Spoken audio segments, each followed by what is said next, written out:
Hace unos instantes podíamos hablar con la consejera de Educación de Castilla y León y seguimos abordando el tema educativo y además precisamente gracias a la Consejería de Educación de la Junta de Castilla y León y desde el pasado 30 de marzo en los dos canales de Castilla y León Televisión hemos habilitado 2 franjas diarias dedicadas a la educación a distancia de lunes a viernes a partir de las 4:15 en las 7 y con redifusión a partir de las 6 de la tarde en las 8. Se trata de un programa contenedor que lleva por título Aprendiendo en Casa y que incluye materiales de diferentes editoriales e instituciones como Smile and Learn, Cambridge, Oxford University Press, Pearson y la Unidad de Cultura Científica e Innovación de la Universidad de Burgos, entre otras, así como vídeos elaborados por los propios profesores de primaria y de secundaria de la comunidad de Castilla y León, de nuestra comunidad. Agradecemos desde luego a todas las editoriales, y a la UBU, por supuesto, y a los profesores que ceden los materiales de forma colaborativa. Son los primeros 45 minutos de la franja, están destinados a contenidos de primaria, distribuidos por bloques de edades, 6 a 8, 8 a 10, 10 a 12 y a continuación se ofrecen otros 45 minutos orientados a secundaria y a bachillerato. Además, quiero que sepan que la programación de los contenidos se pueden consultar cada semana en la web de RTV-CIL. Bueno, no podíamos retener más a la consejera, también para hacerle partícipe, por supuesto, de lo que lleva emitiéndose, como les digo, desde el pasado 30 de marzo. Recuerden, Aprendiendo en Casa, a las 4:15 a las 7 y a las 6 en redifusión en las 8 de Castilla y León.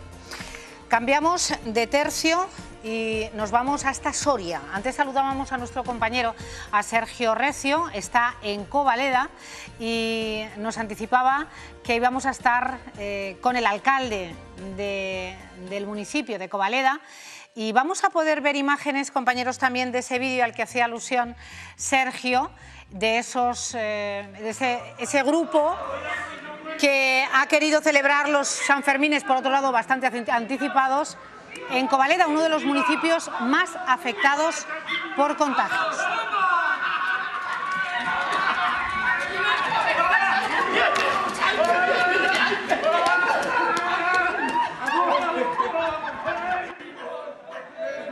Bueno, tremendo, tremendo. Sergio. Hola Cristina, buenas tardes de nuevo. Tremendo el vídeo, creo que esas imágenes impactan por la temeridad de los vecinos de Covaleda que realizaban ese acto festivo, esa representación del encierro de los Sanfermines en un estado de alarma y con todas las restricciones de seguridad que hay que cumplir, viendo además, como decías, que Covaleda es uno de los municipios con más casos por habitante, más de un 4%, la zona roja más alta de Soria, la tercera de la comunidad. Pero nos lo va a contar un poquito mejor su alcalde, José Llorente. ¿Qué tal? Buenas tardes. Hola, buenas tardes. Bueno, imagino que cuando a usted le llega ese vídeo, no sé ni qué se le pasa por la cabeza cuando ve a ese grupo de vecinos realizar ese acto que recordamos el pasado viernes, fue ese vídeo. Parece ser que lo grabaron el pasado viernes. Yo cuando lo vi, pues la verdad pensé que era una broma, o no me podía esperar de ninguna manera que se hubiera hecho ese vídeo, esa grabación de ese vídeo en Covaleda y en estos días, ¿no? Estamos sufriendo, como todo el mundo sabe, una de las mayores crisis que puede sufrir un pueblo por la pandemia del COVID, ¿no? En esta situación de alarma, yo la verdad que me quedé, de piedra. Y bueno, la reacción de esos vecinos ha sido inmediata. Le ha llegado ya una carta de disculpa de esos vecinos. Entre otras cosas, aseguran que ha sido una temeridad, que lo sienten mucho, que piden disculpas, que no querían ofender a nadie. Una carta que usted ha recibido. No sé si ha podido hablar personalmente con alguno de ellos para que le transmitiese ese sentir o qué le han podido contar ellos. Sí, he hablado con 3 de ellos. Me han transmitido su forma de pensar, de que ellos hicieron el vídeo sin mala voluntad, ¿no? Que no pensaba que iba a llegar a donde ha llegado y a hacer el daño que está haciendo. Entonces, pues han pedido perdón tanto al ayuntamiento, al alcalde, como a todos los vecinos de Covaleda y que se sienten un poco humillados por el vídeo. Son unas imágenes que llaman mucho la atención, alcalde, porque lo hacen en la comarca con más afectados por habitante. Lo decíamos, la comarca Pinares-Covaleda, más de un 4%, esa zona roja, la tercera más afectada de todo Castilla y León.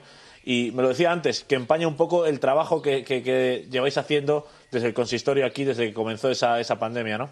Claro, estamos haciendo un fuerte trabajo, un duro trabajo para poder llevar y ganar esta batalla, ¿no?, contra esta epidemia. Y bueno, pues esto rompe todos los esquemas, ¿no?, de cómo está trabajando la gente, la responsabilidad de los confinamientos, del trabajo que se está haciendo, de hacer mascarillas, de solidaridad. Me comentaba que esos propios vecinos elaboran mascarillas. Claro, además, esos propios vecinos están elaborando mascarillas, están colaborando con una asociación de jóvenes para ayudar a la gente mayor que necesita reparto de comestibles, para ayudarles. O sea, que están fuera de este vídeo, tienen un trato ejemplar en el pueblo. O sea, pero bueno, se les ha ido de las manos, han hecho este vídeo y han puesto el mal nombre, pues, a Covaleda, ¿no?, y a todos sus vecinos. Por acabar con algo positivo, alcalde, me comentaba que es verdad que se supera ese 4%, está en torno al 4,5%, pero que ya van notando en residencias, en vecinos, que esto va mejorando algo, ¿no? Sí, vamos, se ve que claramente que la cadena de contagios se está cortando, porque ya hace como 4 o 5 días en Covaleda prácticamente no se oye de nadie que tenga sintomatología. Gente que estaba de baja por el coronavirus en sus casas les están dando ya las altas. Gente que estaba en el hospital también en las UCI se están saliendo y están volviendo a casa. En ese sentido estamos un poco más tranquilos, pero nunca vamos a bajar la guardia y vamos a seguir trabajando para intentar parar esto lo antes posible. Pues muchísimas gracias, alcalde, por atendernos estos minutos. A todos ustedes. Las palabras, Cristina, del alcalde de Covaleda, viendo ese vídeo, esa disculpa y esos datos tan complicados que marca, en este caso, Covaleda. Claro, está bien, compañero, que pidan perdón, que pidan disculpas, porque deben de hacerlo, porque es un comportamiento absolutamente absurdo, fuera de lo que pide en este momento la emergencia sanitaria en la que nos encontramos, y que además pueden estar dentro de una infracción grave o muy grave, que puede llegar hasta los 600.000 euros, en el caso de ser muy grave la infracción. Bueno, yo creo que el vídeo habla por sí solo, que está muy bien que pidan disculpas, pero que cunda el ejemplo, que es que abríamos hoy nuestro programa hablando de ese más de medio millón de multas en todo el país, y con esas imágenes también en la provincia de Burgos. No sé qué parte no entienden, ¿no?, como decía aquel, Sergio. Llama muchísimo la atención, porque es verdad que vemos muchas multas de algún persona que va haciendo deporte, que se alejan con su perro de varias zonas y evidentemente tienen que ser multados, pero creo que no recuerdo haber visto un vídeo como este o parecido en España que refleje de esta manera una infracción tan grave, ¿no? Esperemos que sea solo un caso entre 1 millón, que Covaleda generalmente cumple con ese confinamiento, cumple con esas normas, como nos comentaba el alcalde, y que esto solo sea un lunar en el gran trabajo que están realizando en esta localidad para que esos casos que superan el 4% se reduzcan. Por supuesto, estamos con el alcalde, le entendemos el bochorno que está padeciendo, porque el municipio de Covaleda tiene que hablarse de él por otras causas y no por este tipo de vídeos y de comportamientos. Gracias, compañero, un fuerte abrazo y cuídate. Gracias, Cristina. Bueno, y luego hablaremos hoy en el programa también del comportamiento, no con estos vídeos, ¿no?, celebrando de forma anticipada los Sanfermines, pero de los políticos, los políticos también se saltan la cuarentena, y hoy lo abordaremos en el programa, veremos imágenes. Vamos contigo, Álvaro Lúa, buenas tardes. Te hemos hecho esperar un poquito, no sé si está lloviendo, Cristina, en este momento. Estás en el Congreso de los Diputados. Sí, ahora mismo ha dejado de llover. De momento parece que luce el sol, pero bueno, ya nos avanzan las previsiones del tiempo, que quizá dentro de una hora vuelva a llover. Esta semana van a ser de intensas lluvias en Madrid, así que ya sabes, todos en casa. Efectivamente, que nos quedamos en casa, quédense en casa, que es lo que hay que hacer, quédense en casa. Hoy en el Congreso de los Diputados, sesión de control al Gobierno, pero sobre todo por parte del Gobierno se ha pedido una vez más consenso, y el Partido Popular, que nos hemos quedado ahí, Álvaro, el Partido Popular no sabemos si quiere ese consenso, si no, o si lo quiere con luz y taquígrafos.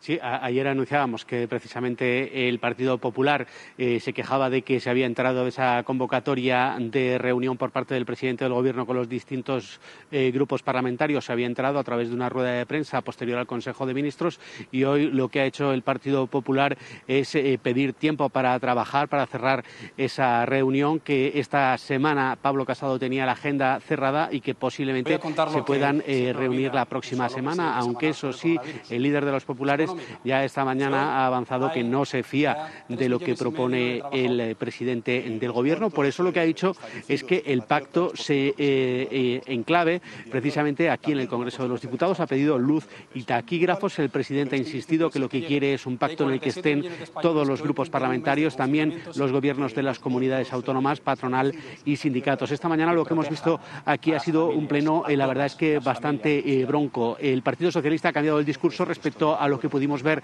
en el debate sobre la prórroga del estado de alarma de la pasada semana.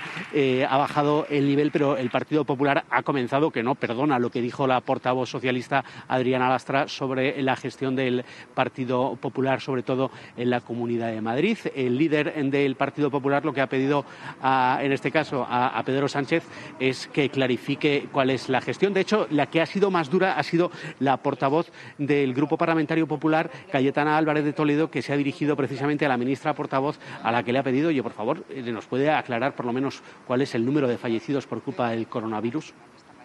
Bueno, cuestiones de las que se está hablando en estas últimas fechas cada día, ¿no? Cada momento se están pidiendo los datos fidedignos, contrastados. Se teme que no quieran darles, Álvaro.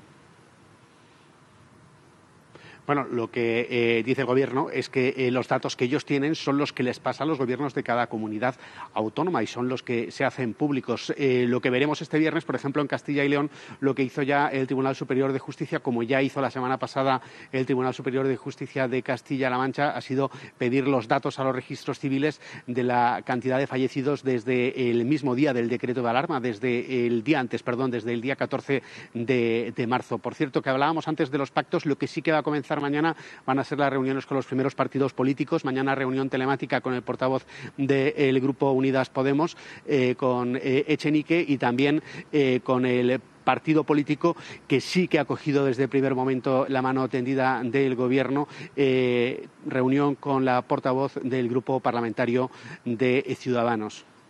Álvaro, antes de despedirnos, ¿se sabe que va a pedir de nuevo una prórroga del estado de alarma el señor Sánchez?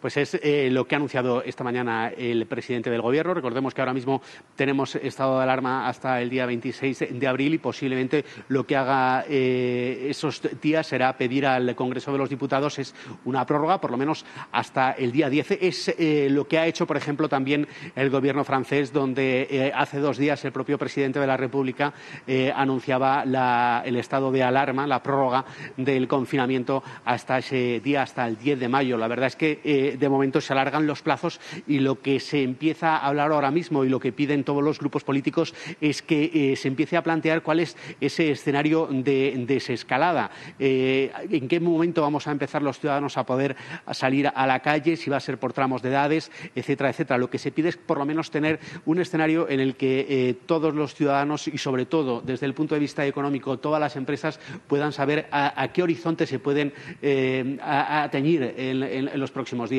Hoy precisamente desde la Unión Europea, Álvaro, se hablaba de esa coordinación de la zona euro, aunque cada país tiene efectivamente distintas circunstancias y esa desescalada se hará según esas propias circunstancias. Gracias, compañero. Un abrazo. Un fuerte abrazo, Cristina. Un fuerte abrazo. Vamos con Segovia, con el servicio de radiología y que se está poniendo a disposición, Natalia, buenas tardes de nuevo, de la provincia de Segovia, sobre todo para esas personas que se intuye pueden ser COVID-19.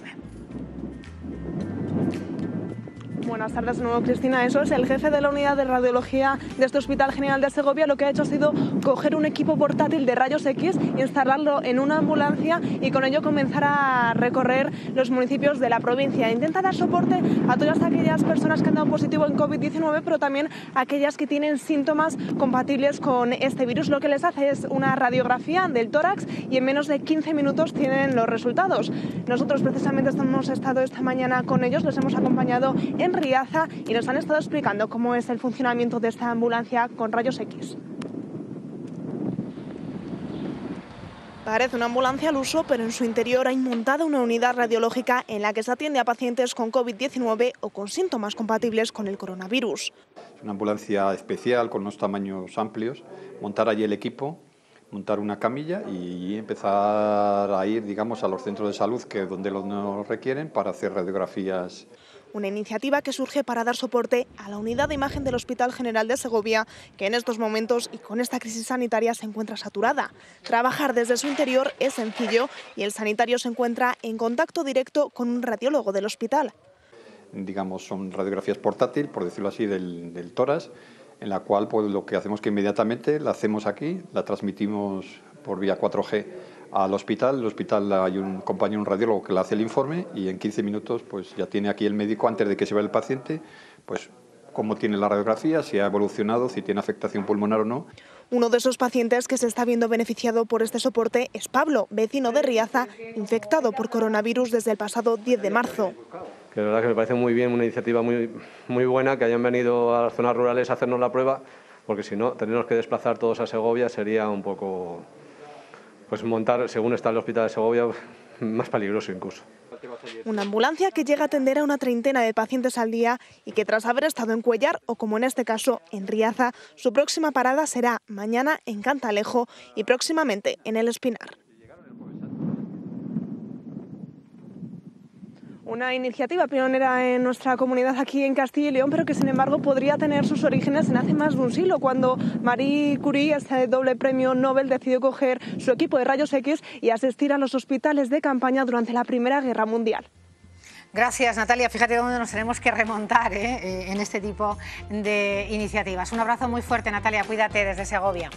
Vamos con Eduardo Quiles, que también lleva un ratito esperándonos, mostrar esa manera de elaborar el arco desinfectante que nos mostrabas al comienzo del programa y que estaba ubicado en una de las residencias con 0 contagiados, con 0 afectados por COVID-19, tanto en los residentes como en el personal, entre otras muchas medidas que implementaron en esta residencia. Eduardo.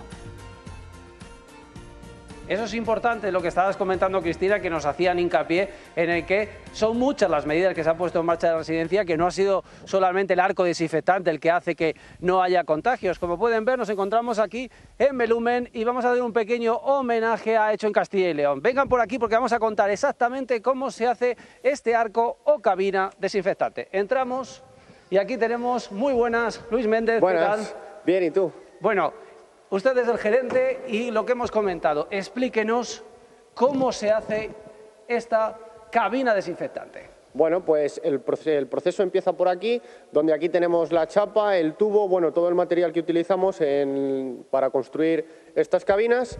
Y entonces, pues primeramente empezamos por aquí, por la zona de corte, que lo que es la chapa lo cortamos aquí en esta mesa de plasma por control numérico. ¿Sí? Y el tubo lo cortaríamos en esta otra sierra de disco. Luego seguimos por aquí y llegamos aquí, que esta es la zona un poquito de montaje y soldadura. Aquí que tenemos, ¿no? Esto. Y también estamos viendo todos los tubos, ¿no? Sí, esos son los tubos para la pulverización. Bien, luego continuamos, estamos viendo prácticamente... ¡Uy, cuidado, cuidado! Claro, es que hay varias cosas por aquí. ¿Estamos bien, José? José, todo bien, ¿verdad? Perfecto, pues nada, continuamos. Lo que estábamos comentando, hemos visto cómo esto prácticamente es una especie de Lego, ¿no? Sí, correcto. Aquí tenemos todas las piezas ya cortadas a medida, sin cortar, todo separado, partes eléctricas, toda la parte de la fontanería, o sea, de de tubos, pulverizadores, y luego pues aquí un poquito más adelante, aquí en esta plegadora de control numérico es donde plegamos toda la chapa, ya que esta cabina lleva bastante chapa para plegar. Bien, y una vez tenemos todo esto, lo unimos todo, como estábamos diciendo, una especie de puzzle, y aquí tenemos. Esta es la cabina en la que lo único que falta son los tubos pulverizadores para poder hacer lo que veíamos al principio del programa. Se han podido ver exactamente cómo nos metemos aquí. Tiene un sensor y directamente nos va pulverizando, ¿no? Sí, está montada, vamos a decir, toda la parte metálica. Bueno, faltan varias partes todavía y está aquí esperando para montar toda la parte de los tubos, pulverizadores y todo el sistema eléctrico. Sí que podemos decir que este es el modelo posterior al que habíamos visto antes, porque ya habéis añadido esta parte para que no quede lo que es la parte de la lejía y demás al descubierto, ¿no? Claro, hemos ido mejorando un poquito más. De hecho, esta mañana no la tenemos aquí, hemos enviado a una residencia de ancianos de la Cisterniga, que tampoco era totalmente ni igual a esta ni igual a la otra, sino que hemos ido mejorando, y para este modelo en concreto vamos a fabricar 10 unidades. 10 unidades. 10 unidades. Bueno, estaba comentando que ustedes son el ejemplo de al mal tiempo buena cara. ¿Cuántas empresas van a tener que hacer un punto de continuidad, ¿no? un punto y aparte, para poder seguir trabajando y desarrollar su labor de otra manera? Porque ustedes hacían contenedores, ¿no? Sí, correcto. Fabricábamos contenedores industriales. Sí que hay varias empresas que nos han pedido información para poner esto en marcha e instalarlo en sus empresas, para que el personal, cuando entre y salga, pase a través de la cabina. Aquí unos compañeros nuestros de una empresa de Medina, que tiene 2 sedes, pues sí que nos han pedido dos cabinas para instalar una en cada una. ¿Cómo surgió esta idea? Bueno, pues a través de unos compañeros del sector también, de un pueblo de aquí de al lado, como te comenté antes, que bueno, pues a través de las redes sociales vimos que habían desarrollado un sistema como este. Bueno, muy similar, porque cada uno utilizamos un poco los materiales que mejor trabajamos o que más a mano disponemos de ellos. Y bueno, pues ellos nos pasaron información, nos contaron cómo era el sistema para poder fabricar esa primera unidad que hemos donado a la residencia del Palacio. Así es, casi desde que comenzó el aislamiento, Metallica Siscar empezó a plantear esto en redes sociales, como decíamos, y ha habido muchas empresas que se han unido para poder hacer estas cabinas que estamos viendo. Aquí la tenemos prácticamente a mitad de hacer, pero veremos si con el tiempo esto se convierte en un habitual en las empresas. ¿Consideran, no sé si ustedes se plantean esta labor de aquí a un tiempo medio, largo plazo? Bueno, por lo menos un medio plazo, ¿no? Sí que hasta que esto, pensamos, se apague del todo, sobre todo sí que empresas de un determinado número de trabajadores, en que tengan mucha afluencia de trabajadores, de proveedores, sí que pensamos que bueno, que pueden ser un cliente interesante.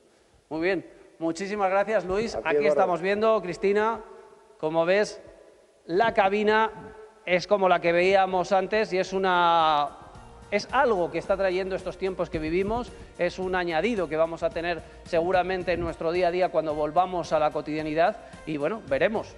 Efectivamente, veremos, lo decías antes, veremos y de qué manera tendremos que volver al día a día. Gracias, Eduardo, desde Matapozuelos, un abrazo. No hay de qué. Gracias. Chao.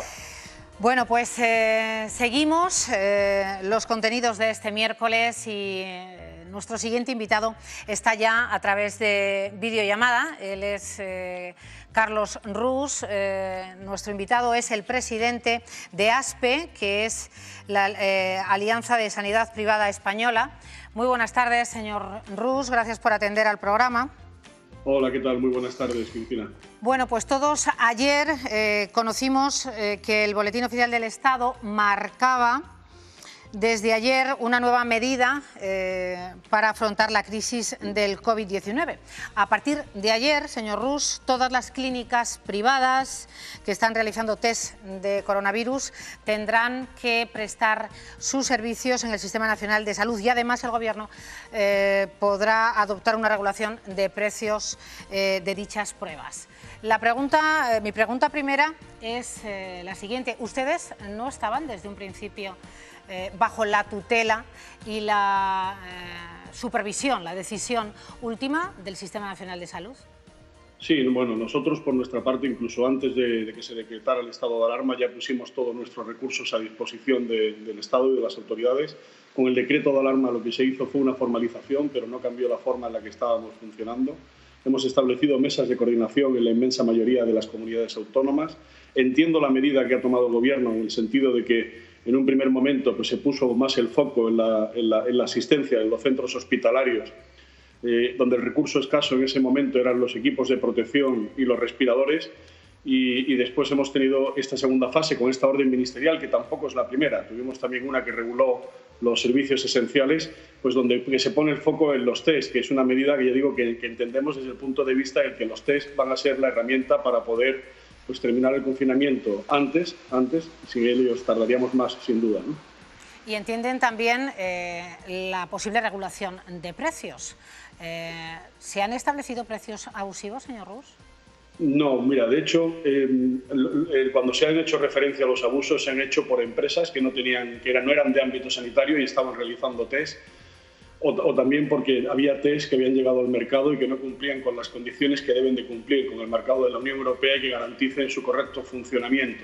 Pero los precios de los laboratorios y por su forma de funcionar, o bien tienes un precio que es el acordado con la mutua, que es la que cubre el tratamiento, o si no, todos los laboratorios en España están sometidos a unos aranceles de precio máximo que evitan los abusos. O sea, que ahí el Gobierno poco va a poder regular porque es algo, digamos, bastante uniforme, ¿no?, entre las clínicas privadas y laboratorios. Bueno, ahí tenemos dos situaciones. Una primera, que con nuestras conversaciones con el Ministerio de Sanidad lo que nos han dejado claro es que los precios se van a acordar por cada una de las comunidades autónomas, y lo que sí pedimos es que tengan en consideración que los precios que estamos comprando en mercados internacionales, que los precios son tremendamente volátiles. Estamos en un mercado que casi podría llamarse bursátil, donde los precios cambian por horas, cambian por días. El precio de los reactivos, estamos compitiendo en la compra con otros muchos países, y es necesario pues, mantener una actualización de los mismos, porque el aprovisionamiento no es nada sencillo. Hablamos en los PCRs de precios de entre 120 y 140 euros, señor Rus. Sí, pueden estar en el entorno de los 100, 150 euros. 150 euros. ¿Y en los test rápidos? En los test rápidos el precio suele estar en torno a los 30 euros. Claro, pero todo es también proporcional a lo que a ustedes les vende el mercado, ¿no? Sí, de hecho, por ejemplo, nosotros en ciertas comunidades autónomas hemos tenido que agrupar centros para poder realizar compras de test, porque los precios se disparaban, y para conseguir unos precios en mejores condiciones hemos tenido que agrupar distintos centros para hacer pedidos de mayor volumen y conseguir un precio más adecuado. Y ahora, esta medida del Gobierno, ¿de qué manera de facto les va a ustedes a interferir? ¿Cómo van a obrar a partir de ahora? Bueno, yo no creo que suponga de verdad una gran modificación respecto a la situación que estábamos viviendo en las semanas anteriores. Un cambio principal es que hasta ahora comunicábamos de forma diaria los positivos, los hospitalizados, los enfermos que tenemos en UCI y también las altas y los fallecimientos, y ahora se nos pide también que comuniquemos los test que realizamos y dan un resultado negativo. Esa puede ser una primera medida de aceptación. Y después nosotros hemos tenido circunstancias, la inmensa mayoría de los test se ha realizado siempre bajo prescripción médica, pero también hemos tenido solicitudes por parte de ayuntamientos que ante casos positivos en sus equipos, en los cuerpos de seguridad o en los servicios de limpieza, han pedido hacer una criba mediante test para poder mantener la actuación de estos servicios públicos. También por parte de residencias se nos ha solicitado realizar test cuando han tenido casos positivos para poder aplicar las medidas de cuarentena de forma correcta. Son situaciones que nosotros hasta ahora hemos comprendido perfectamente razonables. ¿Y que van ahora a el seguir criterio haciendo? es que no se haga... Sí, disculpe. ¿Y que ahora se van a seguir haciendo? Siempre bajo prescripción médica, pero sí, yo no creo que vayamos a notar una gran diferencia. Es decir, nosotros como centro sanitario siempre participa un profesional médico en la toma de decisión. No porque una persona llegue y diga que quiere hacerse un test, se lo va a hacer. Tiene que haber un motivo, tiene que haber una causa, puede ser por síntomas, puede ser porque haya tenido un contacto con una persona que haya sido, vamos, que haya realizado un test y sea positivo, o sea, que tenga algún caso positivo cercano. Claro. Y los laboratorios también, ¿no? Los laboratorios, yo si quieres podría contaros un poco el funcionamiento general que tenemos en España. Tenemos 6 grandes empresas. Esas 6 grandes empresas en sus sedes centrales es donde suele realizar normalmente el análisis de de las muestras, sí. y después cada una de estas empresas tiene unos 200 puntos de extracción. Estos puntos de extracción suelen estar situados en los hospitales. Y en los hospitales también se realiza el análisis de las pruebas más comunes, pero cuando las pruebas son un poco más complejas, por volumen, también suelen mandarse a las centrales de estos laboratorios. Perfecto, pues yo creo que nos ha quedado muy claro, señor Rus, en qué va a seguir facilitando la labor que venían haciendo el sector privado de la sanidad. Gracias, esa medida en el Boletín Oficial del Estado. Gracias. Muchísimas gracias a vosotros. Gracias, señor Rus. Y ahora vamos a hablar con Juan Carlos Álvarez, que es presidente del Comité de Empresa de Siemens Gamesa, en Ágreda, en Soria, porque el Gobierno requisó a esta empresa más de 2.000 test de detección del coronavirus. Pero yo creo que es mejor que nos lo explique nuestro invitado. Señor Álvarez, buenas tardes, gracias por atendernos. Buenas tardes, gracias a vosotros. Bueno, la empresa tenía previsto a la vuelta de ese permiso retribuido recuperable, en el que había buena parte de los empleados y que volvían este lunes, martes, a hacerse y someterse a pruebas de test de detección. Pero este fin de semana se les comunicó a ustedes que no iban a poder realizarse porque el Gobierno los había requisado, ¿no, señor Álvarez? Correcto. El pasado miércoles 8 fue la dirección de la empresa del centro de Ágreda la que nos informa de un posible retraso en la realización de los test que se nos había anunciado con 2 semanas de antelación y que se nos comunicó que se harían antes de volver a reanudar esa actividad después del permiso retribuido recuperable. Y fue el sábado 11 cuando nos comunican que el retraso se debe a que el Gobierno ha requisado todos los test, en total unos 2.000 que están destinados para los trabajadores y trabajadoras del grupo Siemens Gamesa y en concreto alrededor de unos 200 para el centro de Ágreda. Bueno, y usted como presidente del comité de empresa, ¿qué opinión tiene? Pues aunque en principio hubo un malestar porque no se nos decía la situación real, el por qué no se nos iban a realizar esos test, pero cuando nos dicen por qué ha sido, que ha sido un requerimiento gubernamental, entendemos la excepcionalidad del momento que estamos atravesando y lo encontramos razonable. Son circunstancias imprevisibles y entendemos que en estos momentos hay que priorizar esos test.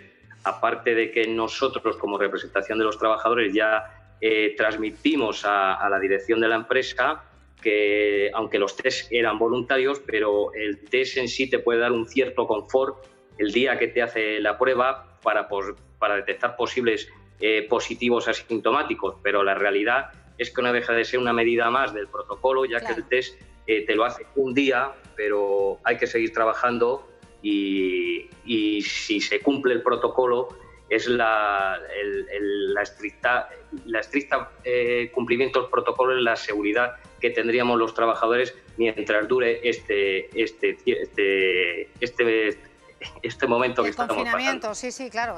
Pues agradezco que hable de que es una medida más, por supuesto, muy importante, pero que el protocolo de seguridad sanitaria conlleva otras muchas medidas y que hay que llevar a cabo, claro, para evitar el contagio en la medida que podamos. Señor Álvarez.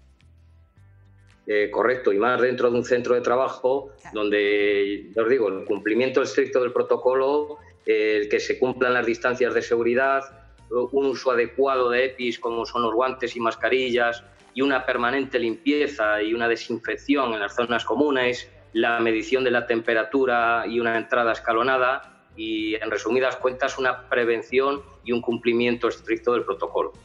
Pues muchísimas gracias, señor Álvarez, presidente del comité de empresa del fabricante eólico Siemens Gamesa. Gracias por atendernos. Muchas gracias a vosotros. Nos parecía oportuno, dado que hablábamos de esos test, de la necesidad de hacerlos y justamente de esa medida que salía ayer en el Boletín Oficial del Estado. Vamos a hacer ahora una pausa y continuamos en directo. A la vuelta, entre otros temas, veremos cómo algunos de nuestros políticos se han saltado directamente la cuarentena.